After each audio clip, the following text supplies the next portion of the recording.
Hi, this is Marcella Friel, and welcome to Tapping with Marcella and tappingwithmarcella.com. October is Breast Cancer Awareness Month, and every October I think about the very first and actually the only mammogram I ever had when I was 45 years old, and I just thought there was something really strange about this experience.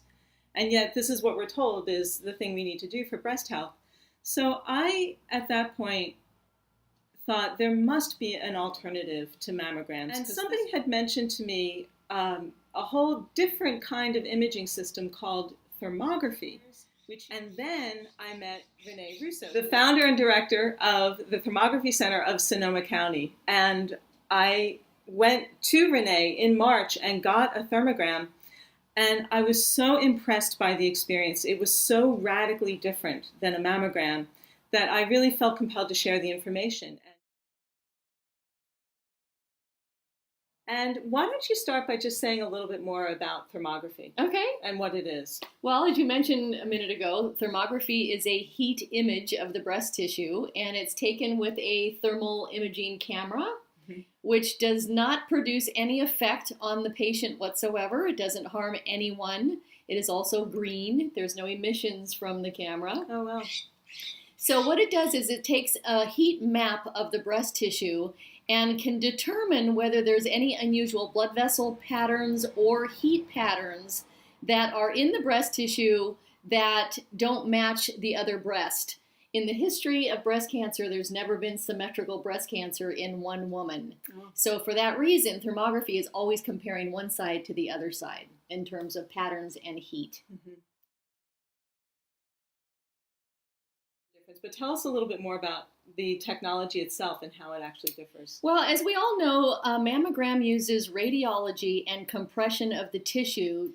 And scientifically speaking, compression of the tissue and radiology has been known to cause mutated cells in the past. Oh, wow. Now, all breast cancer is a mutated cell. So it's curious that they use that type of technology to see if you have a mutated cell. Mm. So that's what mammography is. Thermography, on the other hand, is preventive because if we see a pattern in the breast that wasn't there on a prior thermogram and it starts developing more intensely every time we see that patient, that tells us that something is starting to form in that area of the breast. When the body forms a tumor of any kind, it has to recruit blood vessels in the spot of the tumor in order to feed that growth. And the tumor cannot grow without those blood vessels, and thermography sees the very beginnings of that pattern in the tissue and can give a woman a heads up 8 to 10 years before something is found on a mammogram. That's the preventive aspect of it. Wow, that's really amazing. 8 to 10 years. That's remarkable. Wow. And what a lot of our patients do, if they see a pattern like that looks unusual or looks like it might be high risk, what they do is they start changing lifestyle habits. Mm-hmm. We have seen that in our practice, breast cancer is about lifestyle. It's not about genetics. Okay, let's say that again. Breast cancer is about lifestyle. It's not about genetics. Now, can you speak a little bit more to that? Because there's been such a craze about the BRCA gene, BRCA1, BRCA2, Angelina Jolie getting prophylactic mastectomies and all of this. So tell us a little bit about that. Right. First of all, the BRCA gene is very unusual. It's a predisposition to breast cancer.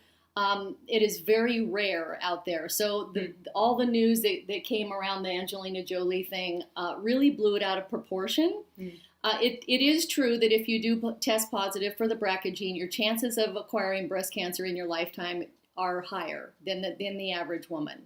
However, what we see in our practice is a very strong link between, let's say your great-grandmother had breast cancer. Your chances of getting breast cancer, according to Western medicine, are much higher just because your great-grandmother had it. Wow. Okay. My question is, what lifestyle did your great-grandmother have that you are still practicing? Oh, boy. What foods are you eating that she ate? What is your emotional health like? Did she stuff her emotions? Did she have a hard time expressing them? Did she have a hard time being angry or grieving or any of those things? That's the connection that we see in our practice. Wow. It's not genetic. It's about those similarities. Now that is really interesting because I've been doing a lot of reading, and as a tapping practitioner, that's where I go with people a lot, especially with the matrix re-imprinting work, where we go back and we do a lot of generational healing. We look at the roots of an emotional pattern in someone, and we trace it back and trace it back. And sometimes we can go back several generations and unravel it on a generational level.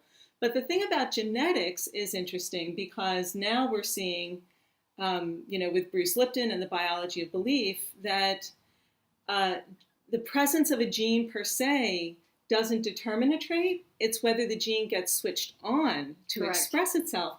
And what switches it on are environmental signals. And a big environmental signal can be the habituated emotional response to a situation. So that's really fascinating. That's very amazing. Tell us a little bit more, Renee, about empowerment and what you do to empower women. You said prevention, education, empowerment. Correct. Yeah, so tell us a little bit more about that. Okay. Most of us, I don't know about you, but I was taught when I was a child.